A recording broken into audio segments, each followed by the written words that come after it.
Welcome back. क्या आप जानते हैं कि आपकी जेब में मौजूद करेंसी नोट पर लिखी तहरीर हामिल हाजा को मुतालबे पर अदा करेगा? इसका क्या मतलब है? अगर नहीं तो आइए आपको बताते हैं। इसका मतलब ये है कि आपकी हुकूमत आपके मुतालबे पर इस नोट के बराबर सोना अदा करने का पाबंद है। नोट ख्वाह 1 रुपये का हो या 1000 का। अगर आज ही पाकिस्तान की कुल आबादी स्टेट बैंक को नोट वापस करके सोना लेना शुरू कर दे तो सिर्फ 20% नोट काबिल इस्तेमाल होंगे। बाकी 80% नोटों की कीमत रद्दी के कागज़ के हिसाब से 13 रुपये फ़ी किलो है, क्योंकि बाकी नोटों का सोना मौजूद ही नहीं, इसलिए इनकी कीमत वही है जो रद्दी कूड़े की होती है। दूसरी जंग अजीम के बाद यूरोप के लोग लकड़ी की जगह करेंसी नोट चलाते थे, क्योंकि लकड़ी की कीमत करेंसी से ज़्यादा हो गई थी। महंगाई बढ़ने की शरह, जिसे इन्फ्लेशन या अफराते ज़र कहते हैं, उसका कंसेप्ट सिर्फ 100 साल पुराना है। एक मुर्गी की कीमत फ़िरौन के दौर में 2 दिरहम थी, जो कि 19वीं सदी के आखिर तक 2 दिरहम ही रही। अगर हम गौर करें तो आज भी इसकी कीमत 2 दिरहम ही बनती है, मतलब 0% अफराते ज़र। पिछले सिर्फ 100 सालों के दौरान कागजी करेंसी की कीमत कई 100 गुना गिर चुकी है। अफराते ज़र दरअसल एक टैक्स है जो अमीर और गरीब बगैर किसी तफरीक के बराबर अदा करते हैं।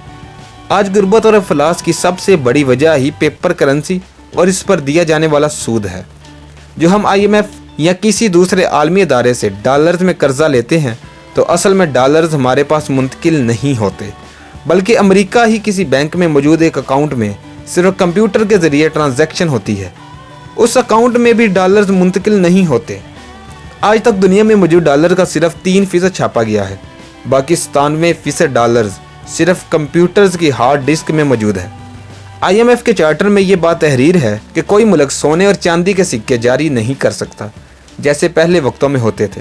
अगर करेगा तो IMF या वर्ल्ड बैंक ऐसे मुल्क को कर्जा नहीं देगा। अमेरिका समेत दुनिया में कई सरबराह मुमलिकत इस बात पर कत्ल हो चुके हैं क्योंकि उन्होंने अपनी करेंसी या सोने और चांदी के सिक्के जारी करने की कोशिश की थी। उस मुल्क की हुकूमत वजारत खजाना और सेक्रेटरी फाइनेंस IMF की इजाज़त के बगैर नहीं लगा सकती।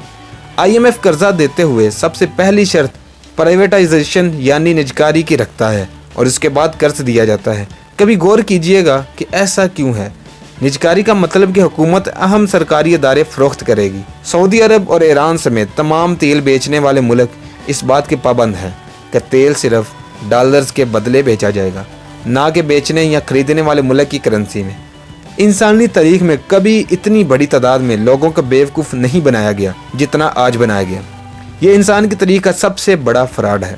इस तहरीर का मकसद नौजवान नस्ल को आगाही देना है ताकि वो दिन और रात के फ़र्क को महसूस कर सकें।